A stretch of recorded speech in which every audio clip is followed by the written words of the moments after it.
Take that right there. That ought to work. What's up, people? I am doing good, having a cigar, a Perdomo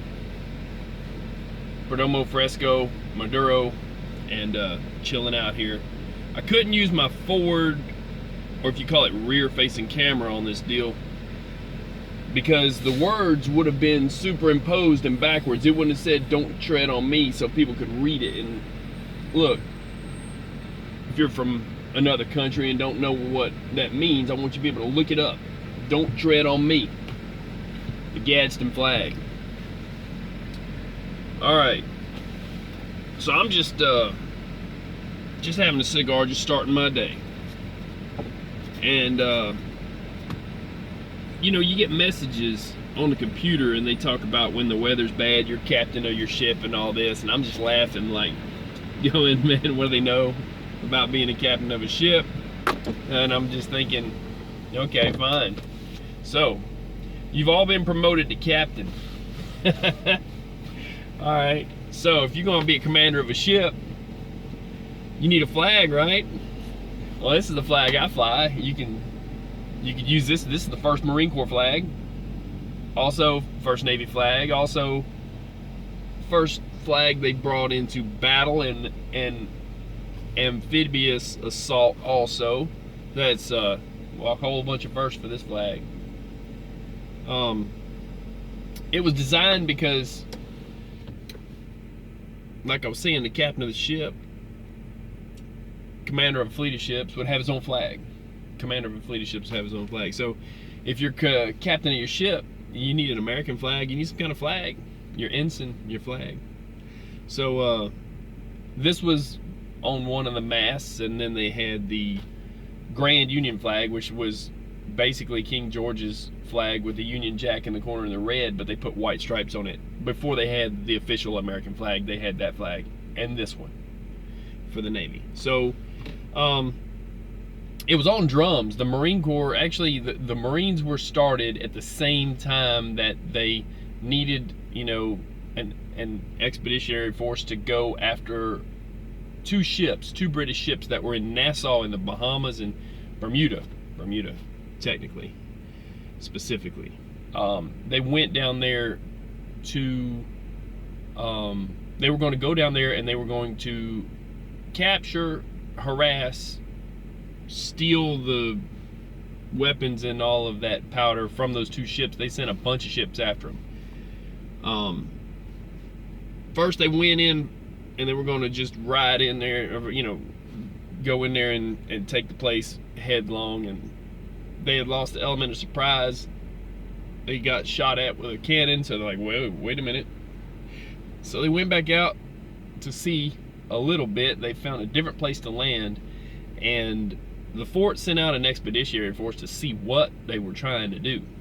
When they saw how they were outnumbered, they were like, ooh, okay. They went in under a different, under a flag of truce, or not really surrender, a flag of truce. And they said, what are you doing here? What are your intentions? We intend on taking the fort, taking the powder, and taking the island. And they're like, okay, well, we're going to go back now. They went back to the fort and they said, oh, we're not going to deal with this today. They'll probably not do anything tonight. We'll go on and we'll go back home. So they went home to their houses on the island, and the fort was taken. And then where the Revolutionary American force made a bit of an error, they didn't post anybody on the other side of the island or at the port, and so the British were able to take, out of the 200 and something kegs of powder, they were able to take like 150 or 160 something of them. So they left the rest. They couldn't take them all. So they left the rest and the fort and left. And then, of course, when the Marines, the U.S. Marines, went to take over the town, they had left word with the town to, hey, pretty much just give it to them. And so the governor of the town gave them the key to the town, key to the city. and then they drank all the liquor there. It was kind of crazy, the stories that they wrote up about it. You know, they were trying to make them look bad, but by saying those stories about them. But anyways, it was put out that they didn't treat the governor right and all this stuff, and so then they chased those two ships to I want to say Jacksonville or St. Augustine, and then you know, went from there. But this was the first flag of the Marine Corps. But it was on their drums when they were, like I said, when they were first starting out. They painted it on their drums. They painted their drums yellow. They put the rattlesnake on it, and Benjamin Franklin wrote about it under a different name once, and he put something. He didn't. I think that he was worried about being found out. I don't know why he used a different name, but he sent it to a newspaper. He says, "I thought it would be a good idea to use this. That it was a perfect emblem of the United colonies, the United States, you call it, of the Americans, simply because it was." He said that the eyes never shut. They're always open. It's always watchful. The weapon is what he called it, but the teeth are hidden, but they're there. And once you see the weapon, you will think, well, it's not that, you know, imposing. But so while they're hidden, it's like, you know, we just want peace. But when you see that weapon, you'll think, oh, it's not that imposing of a weapon, but it's deadly because it's a rattlesnake. And it'll rattle, it'll let you know before it's going to strike, it'll let you know, hey, you know, it'll give you a warning, but then when it does strike, it's deadly. And it's coiled and not just laying down ready to strike, but it's actually coiled like this. So don't tread on me. So I fly this flag because I'm saying don't tread on my rights. And I'm saying that this is, you know, this is a reminder that we the people are the ones that started this country. We're the people that we have these rights. They were not bestowed by the government. And in other words, also, the United States, the colonists, the Americans, did not create a country and then create the Marine Corps. They created the Marine Corps, and the Marine Corps gave them a country, gave us a country. So you got to appreciate that your rights were fought for. And I'll fly that flag. That battle was a bloodless battle, but there have been people who have died under this flag. So I will fly that flag. You can fly an American flag. You can fly this flag. It's not defiant. It's standing up for your rights. It's a symbol of nationalism. And they've thrown around that word nationalism as if it's a bad thing. There's some countries that try to make nationalism sound like it's a bad thing. Well, I'll tell you something. We understand that there are countries that grew up, and because they don't have rights in that country and they're stifled a bit, that they don't grow up with the Pledge of Allegiance, with a really strong nationalist feeling. Some do, and some are conscripted into the army, so of course they're going to have, you know, pride. And you should have pride in your country. I don't care where you're from. You should have pride in your country. Okay? If they don't allow you to fly a flag, because a flag means something. Look, if you put a flag on a ship and you go to another port and you don't have permission to be there, or you're doing something wrong, you could actually start a war. It's called naval warfare for a reason. You don't want to mess around and put a flag on the bow of your ship, on the front of your ship, or on one of the main masts. This was on the second main mast. This was the Commodore, his first flag for the Navy, but it was designed by Gadsden. They call it the Gadsden Flag. But you don't want to go into another country with a flag on the front of but just ride in there like that without permission and this kind of stuff, because it could be considered an act of naval warfare. It says a lot when you fly a flag. And you don't fly in America. We don't fly this flag above the United States flag when it's on a flagpole. So This does not take place of the United States flag. And the U.S. flag should always be above it, always be lit at night. So if you're running on flagpole, you need to know, take it down at night or light it up. It's not supposed, darkness is not supposed to fall on it, and you're not supposed to let it touch the ground. And this one here usually is the same size or smaller than the American flag above it. So there's etiquette, there's flag etiquette, you need to learn it. But in our trucks, we're flying flags, and it says a lot. Speaks a lot about your character, and it speaks a lot about you. So in the United States, we believe in our freedoms. We stand up for them sometimes every day, and they're trying to take away different rights. They have no idea that the whole reason that Japan didn't have a full-on invasion is when we actually took Hirohito and he was captured, and we asked him, why didn't you have a full-on invasion? He said, because behind every blade of grass you have a gun in the United States. Okay, there's a gun behind every blade of grass. That alone saved our country from being invaded. So when people want to take away gun rights, mess with our rights, okay, they're messing with their own security, and they don't even know it. They're not gonna know it till somebody says it, till somebody flying a flag teaches them what it's about. So for anybody who wants to know why I fly a flag, or wants to know why other drivers fly a flag in the United States, that's why. Because people fought and died under these flags to give us the rights we have, and we appreciate it. And we have nationalism, we have pride in our country, pride in our military, all branches of it. And I've got a friend of mine that I just met up with the other day and did a nighttime video of his truck. I'm gonna put it up, but I'm meeting him today, Gunny. He was in the Marine Corps, and he built a Marine Corps truck. That is why I'm doing this also, so that you'll understand why he put the Marine Corps logo on his truck. He was and is, once a Marine, always a Marine. He's retired and he's driving a truck, but he's a Marine. So, of course, he's going to have pride in the United States Marine Corps and in the United States. But he built a truck and he put the Marine Corps logo on it.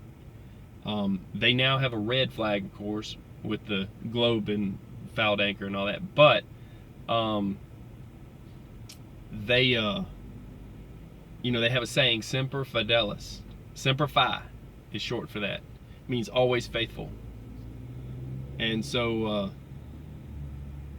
they'll always be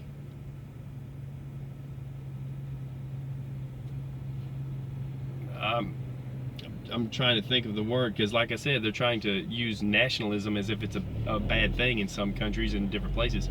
And really, you should have pride in your country. You should have pride if you served in any branch of military. And if you don't, you should check into where you came from and who fought for your right, to have a country. Every country out there, do some introspect. Look at where you're at. I don't want to go into specifics about what I've seen about countries, saying don't even wave your own flag. That's crazy. But I know this is going to go up over the internet and go up globally. And so that you understand, if you come to the United States and you see a truck driver with a flag in his truck, that's what this one is. It's the first Marine Corps flag. It was used along with the first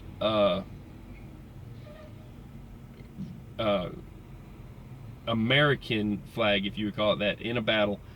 And it was before the Stars and Stripes. It was before the one with the 13 stars. That one was the King George III, I believe it was. It was the British flag with the Union Jack in the top left corner. It was red across here, but they put white stripes on it because it was easy enough to get that flag, and anything on that flag showed that you were defiant. So the white stripes showed that it was a whole different deal and that they were being defiant to the British Crown. So, and they were starting their own country, the United States. So it's not in any way hateful to anyone else to fly the flag of your country. And here in the United States, you have the right to freedom of speech. This is an extension of my right to freedom of speech. And it says it all. Don't tread on me. Texas has one, a come and take it flag. I have one of those.